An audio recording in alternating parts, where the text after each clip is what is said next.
Welcome to Future Work, the podcast where we bring you practical tips and insights on the ever-evolving landscape of work.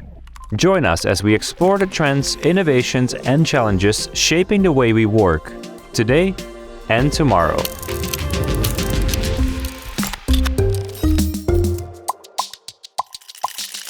All right, everyone, welcome back to Future Work, and today we're interviewing Mark Birch, who is the founder of the Enterprise Sales Forum and an expert on community building.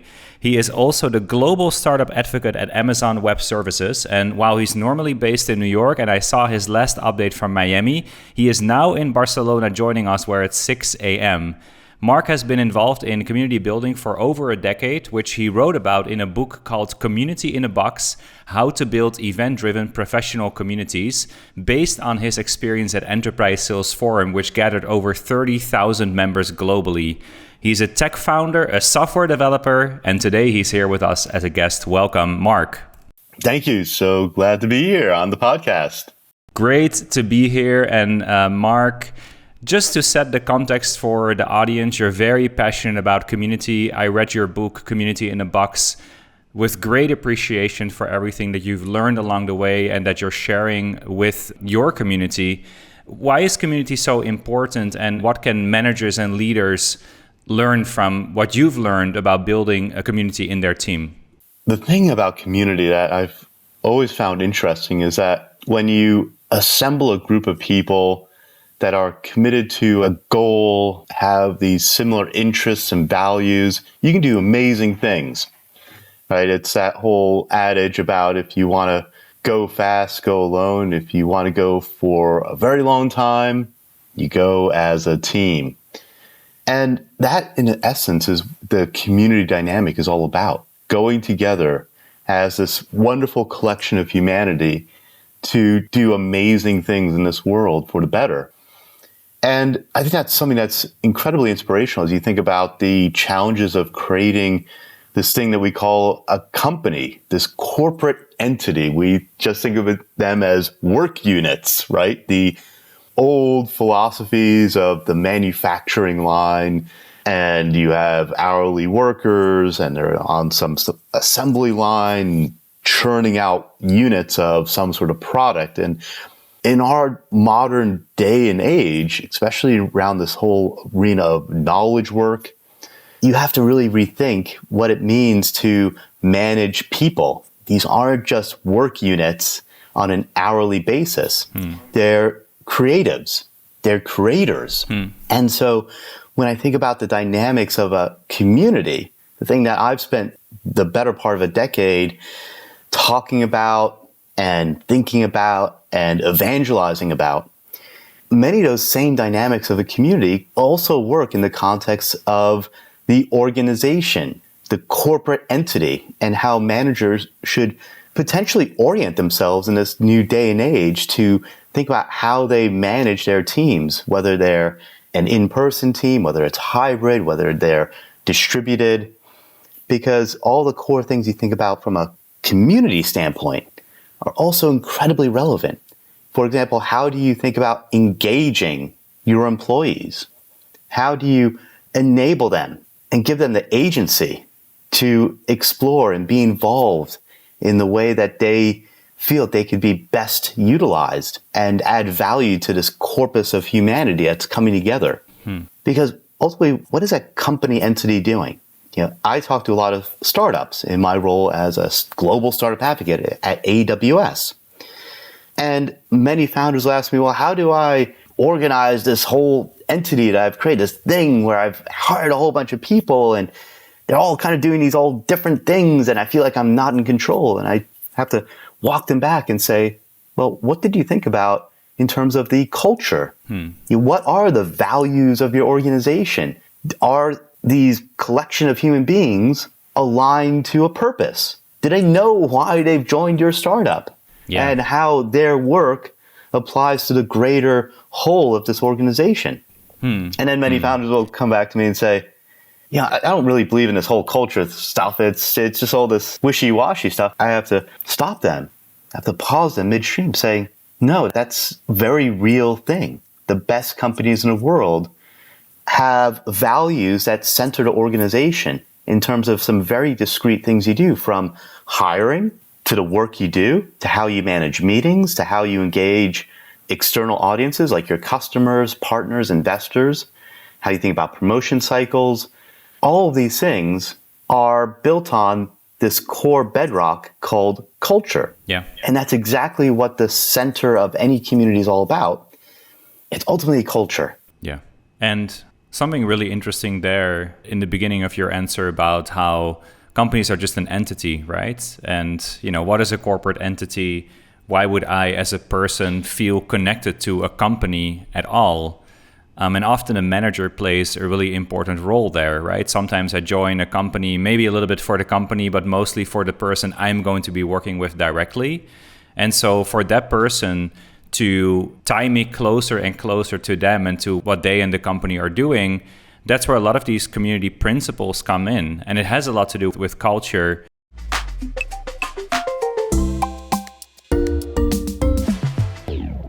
In the book, you defined community as people who have shared interests and shared value. And you just talked a little bit about recruiting. What can any manager or what can leadership do to make sure you get the right people in so that you can form community? Or is there another way to think about it at all? I think about the element of bringing someone on board, enabling them to do their best work in the context of how does one understand how they participate and how they're involved is integrated into all of the body of work that happens within this entity. So that means you have to think very intentionally about how you put together the pieces of what will eventually be your culture that enable you to define what it means to be part of this organization, this group of people doing some bit of work. And this is not the vision. That's something that's definitely can be tied together, but it's wholly different. That's the North Star. In the community sense, that's why you want to define the why of your organization. Like, what is the impact you're making in the world? But values get to what is the core DNA of this group of people, this organization, this company, this community. And that's why it's so important to establish those early on so that anyone who comes on board has a language, has a structure, has an understanding as they enter this organization about how you engage with each other to do your best work and together to do their best work. And so how do you make that real in an organization? Well, I could take the example of Amazon AWS because we have these things that we call leadership principles. We have 16 of them, and they define many of the ways that we go about doing things. They are embedded in our hiring process. We have this thing called a loop, 5 interviews for a candidate that we've vetted, phone screened. And once we say this is an interesting candidate, we want to learn more, we bring them in for this loop, and each of those 5 interviewers is given a couple of the leadership principles to ask questions about, to dive deep and to understand if those are values that align to who this candidate is and how they work. And then those same leadership principles are also applied when we do our own internal work. So those principles are part of our writing culture. So when we write narratives about work that we want to do in the future, we embed some of those leadership principles into those documents as our tenets and the core DNA of what we're going to do with any sort of project, program, or service that we create. These leadership principles are also applied to how we promote people. They're also a language that we often use in our meetings, in our outward conversations with customers and partners, and out to Wall Street, our investors, because you will often see those very same leadership principles embedded in our annual shareholder letter by our CEO. So they are infused in everything we do, and that's how we become this group of people called Amazonians, and how we identify with that and map our own kind of internal values to the values of this organization. Yeah, I can definitely attest to the fact that the leadership principles are very much in the DNA of every person I talk to at Amazon. We also attended a really great session with Colin Breyer just a few months ago. And he talked about, of course, the book Working Backwards, which kind of details about, how these principles were built and how they're executed, but also, how you really make it part of the daily work life at Amazon. And it's just interesting that every single time I meet someone from Amazon, it's very front and center, and it's definitely part of the verbiage. Was it hard for you to learn the principles?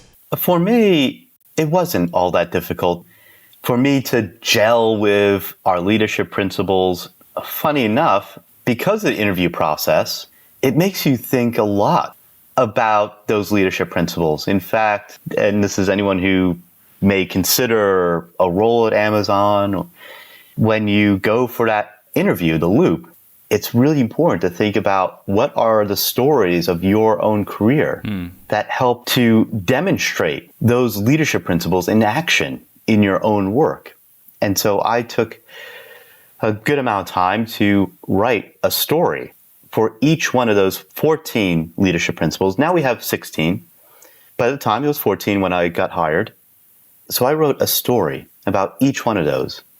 And using this thing called the STAR technique, situation, task, action, and result. Yes. Yeah. It is 6 a.m. in Barcelona, by the way.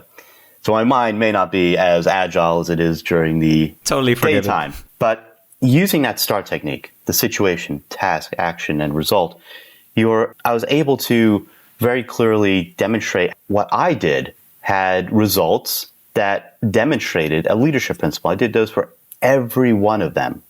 I also wrote one where I didn't actually get a positive result, but wanted to show what I learned in that process. And by having those two stories, the positive story and the anti-story, I was very well prepared when I went into that interview process. Why? Because all of those interviewers on the Amazon side, they are looking for signs of demonstrable leadership principles in action in your own work. And so when I came on board to AWS, I already knew the leadership principles pretty well in my mind. It was embedded. But also what I learned in that process is that a lot of what I've done also maps quite well to how Amazonians work and think. And so for me, going in the door, I didn't feel it was so weird or foreign to me. We call our culture this peculiar culture. For me, I said, well, no, that's just how I've worked from the very beginning of my career. Perfect. I love it.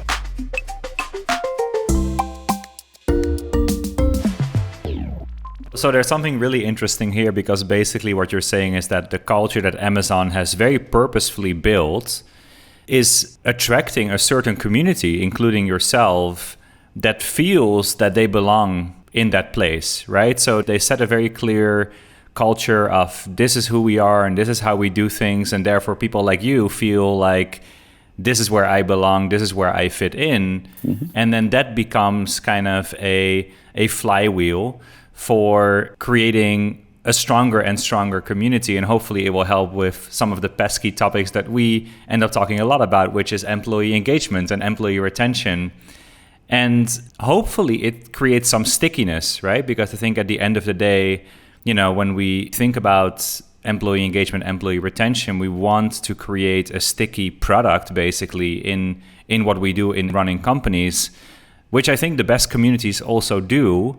But obviously in the last 2-3 years especially, a lot of things have changed, right? Where even previously at Amazon and many other companies, people would be sitting side by side in offices, they would be seeing each other a lot, they would build bonds just by virtue of being close together. Now we work in this very distributed world. So, what does that mean for how to build community as a manager, how to make sure that people want to stick with their companies and their teams? Are there some principles that you've learned that can be applied to increase the engagement and retention in remote and hybrid models? Well, I was actually hired at Amazon at the beginning of the pandemic. So I think the work that Amazon has done to embed that culture across the organization was incredibly helpful, because that gives you a structure by how you do your work, how you engage with other Amazonians, a language that you use. And so from the get-go, Amazon without knowing it, had in place the bedrock to use, that foundation to enable anyone who came on board, no matter where you were in the world, to get plugged into how to do work at Amazon, how to be part of this Amazonian culture, this community of people anywhere in the world, working from home, working alone, but still in a way not being alone because you had that commonality.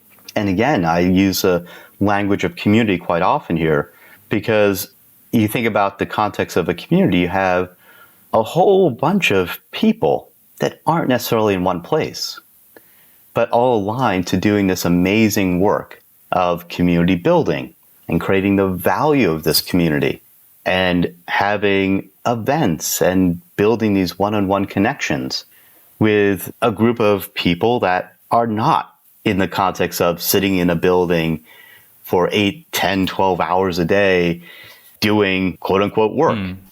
You have to bring this group of people together, all as volunteers, volunteering to be participants in this thing to make it happen. And why does that happen? Because you have a vision, the why of the community, and you have these values and interests that are aligned, where people want to take out a sliver of their time, because this is not work. They are committing this sliver of time to this other entity because they have that alignment to the vision of doing this amazing work through a community, through that dynamic community with people that you trust, because you have that alignment of interests and values. You can take those same principles and put them into a company, and it's still the same thing. The only difference is now part of the incentive model is changed because now you're doing this work for pay. You're getting a salary. So it's a different system of rewards and recognition than from a community. But the same principles apply. You want to do great work in the context of a company. You're not going to get great work if you just have a group of people that you bring together just for the paycheck. You can get a paycheck in many other places. Why is getting a paycheck in this organization worth your time, energy, and commitment? It's because you have that alignment. One, to your manager, right? As you said earlier, you mentioned your initial engagement in an organization is with your manager and how you align with your manager and how you two work together and communicate, but also broadly with the entire organization. Yeah, and I think there's something so important in what you just mentioned that even though we pay people, that's not enough. We cannot just say, well, because I pay you, you have to do great work and you have to be emotionally committed and you have to love coming to work every day, right? The pay, after a few months, we get used to it, right? We don't think about it anymore. It's just kind of like our baseline is now that every month we get transferred some money. And in your case, you start vesting some stock options. But this idea that people get more out of work and need to get more out of work than just a paycheck is really important. And I think that idea of, that's what the best communities do. They really galvanize people as volunteers first and maybe payment later, but you want to be a part of it. And I remember from Danny Meyer, who is the founder of Union Square Hospitality Group and Shake Shack and other famous F&B establishment, he wrote this really beautiful book called Setting the Table, how we can apply principles from hospitality into running businesses. And he said that he treats his employees still as volunteers, even though they get paid, because they should want to show up and they should want to contribute. And thinking about what you just said, my last CEO, whenever we were onboarding new people, he started by thanking them for joining, because even though we were giving them a job, they could have gotten a job anywhere else, especially if you want really good people. They have choice. They can work somewhere else. They don't have to work for you. And so actually being grateful for them choosing you and then keeping that as sort of like a thread in how you engage with them is really important. So I really love that notion. It's a really great book. Been a fan of Danny Meyer's restaurants for many years in New York City, where I'm from. But what I've always thought was even more interesting is his philosophy and the things that he has embedded into the organization to give his employees so much agency and ownership in their own careers, and how he truly understands that dynamic because there's a little bit of a spectrum when you think about your individual contributions into any type of organization, whether it be a community, whether it be school, whether it be work. And the spectrum has on one end this orientation to take, and on the other end of the spectrum is orientation to give. And you have to have a balance of people that are going to take value and people that are going to give value. And it's important, especially in the context of community, because in a community, you're not paying people. Maybe there's some level of payment or monetary rewards, but most part, by and large, a community is a group of people that are volunteering their time. And this is why it's so important as I think about folks that are starting communities, or in my context, when I launched this enterprise sales forum with 30,000 people worldwide, well, I couldn't, quote unquote, manage all that. I needed people that would be chapter leaders in cities to bring these humans together for these in-person events every month. And one of the evaluation criteria that I would use for bringing on a chapter leader is, where are they on that spectrum of taking to giving? Because if they had more of a take mentality, they would use the forum for their own personal gain, and that would be their orientation. I needed people that wanted to be chapter leaders, that had the heart to give, that were oriented to spend the time, because that time commitment was not insignificant. Yes, they would get rewards, but that couldn't be the front-loading orientation of them engaging and wanting to be a participant and a leader in the enterprise sales forum. And the same context, you think about a company. You have to have people that want to give a little and not necessarily have that orientation be towards, I get a paycheck.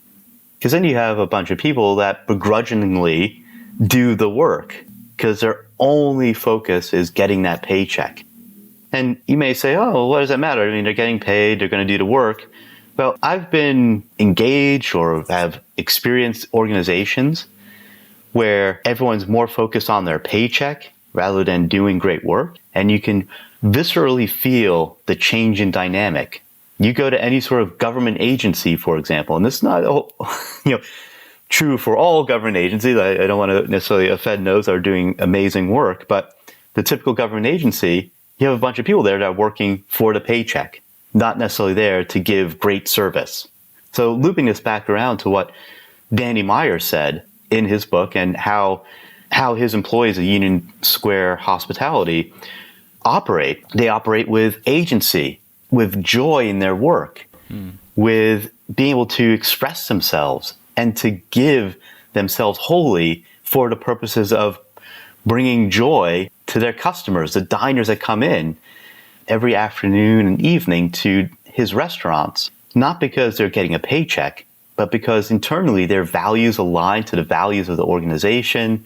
They see this vision, and they themselves want to do great work. So they have this orientation to give. Right, exactly. And he famously said that this may sound odd, but I believe that you should put your customer second, which I know is very anti-Amazonians thinking. But he said, in the virtuous cycle of enlightened hospitality, as he describes it, you need to put your customer second, because the team always comes first, right? If the team isn't inspired, if the team isn't motivated, then your customer is not going to get a great experience. And I think, as work evolves and as we see more trends towards gig economy and people who are taking up partial scopes of work, you mentioned agency or federal agency workers, government workers. I think about Lyft drivers or Uber drivers, right? Once you start bringing work down to the level of one unit of execution, where is your personal value alignment, right? Where is your sense of, I want to be a part of this company because X, right? It becomes very transactional when you break it down to that level. So I think that's a really interesting notion.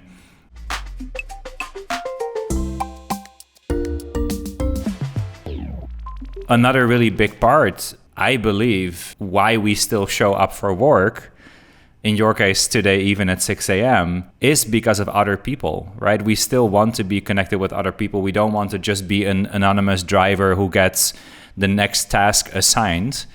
that connection with other people in your team, even though there may be this common thread of the values of the sense of community in your team, it is now much more difficult than before when you either see each other only once or twice a week, or in remote companies, maybe only once or twice a year. How do you keep people connected in this distributed world of work, right? We've tried hybrid events, for example. I saw you mention it in your book as well.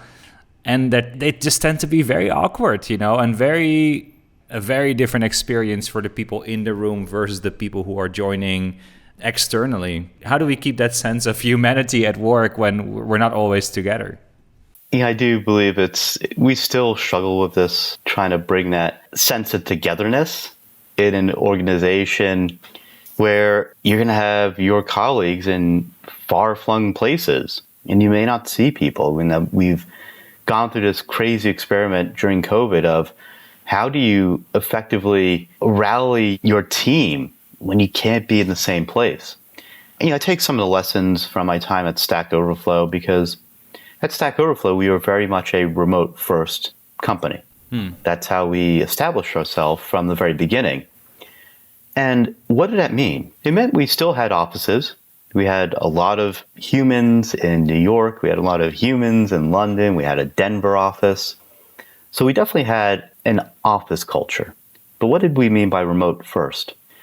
It meant that we didn't prioritize the work that was happening in a building with a group of us over that with people that were in a remote location, because we had employees, developers that we hired all around the world, in Brazil, Germany, Australia, all these different places. So the way that we would try to inspire and connect people together is we would have these regular video calls, and we'd all take the calls from our own individual locations. We didn't want to create this dynamic where the people in person had one kind of communication channel, and then there was a channel that was through video planes on the screen. Because we felt that was a different dynamic. You had this dynamic which was happening in person with this group of people that you were never plugged into. You don't understand. You can't see the body language. You're not seeing the things on the side that the people in that room see. And so we just made a policy that everyone has to take these group calls from their own individual location. We also knew that it was important to bring people together, so we would have these quarterly meetings with the teams. And then over the course of the year, we'd have our group meetup where we'd have the entire company together in one location so that we could make those connections. And we also had a few other tools in the toolkit. We had this thing that we called Stack Roulette.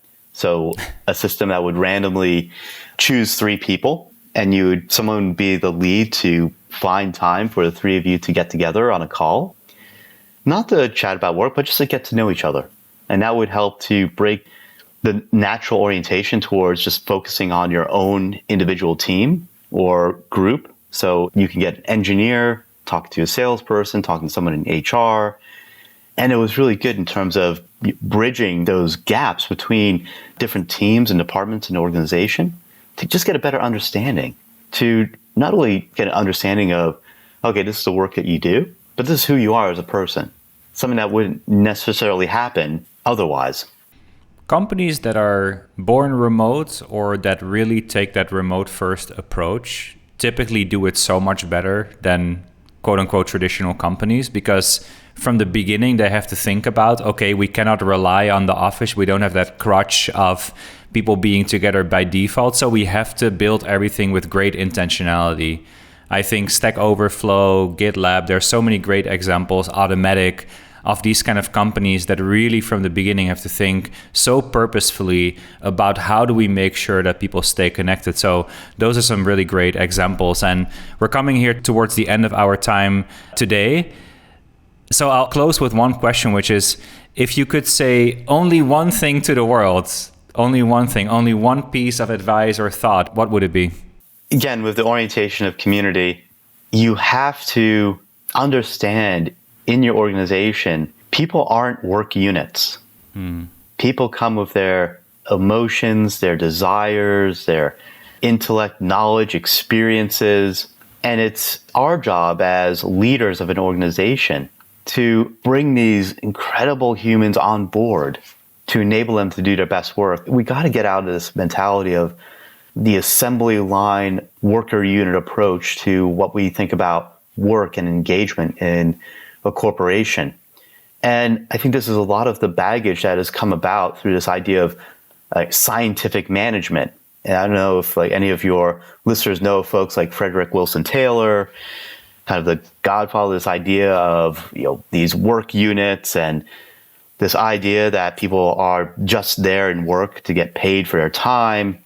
That is not the dynamic that we are seeing in this day and age. And I think it came to full force during COVID because people have choices in where they spend their time.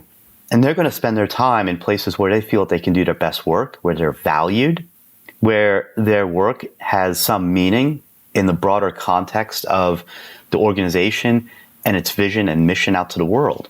So as we close this conversation, I just say, be very intentional about how you set those values, make them real, and understand you're bringing together a group of humans to do some amazing things, this great work, to innovate, to help customers, to create, design, launch, deliver value in this world. So you got to motivate them in a way that brings them into that great corpus of doing great work by enabling people to do their best work.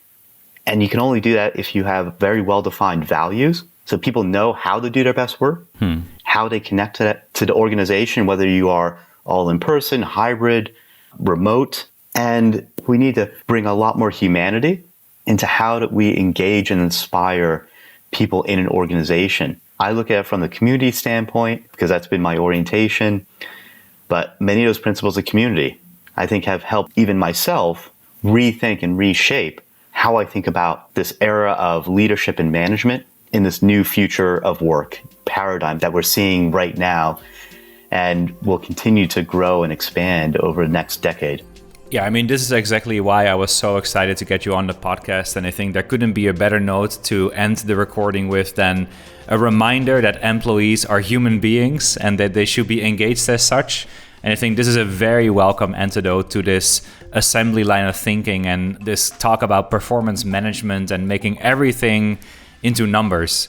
So Mark, you were a great guest. You had so many practical insight. Thank you so much for sharing them with us, even though it was 6 a.m. at your time.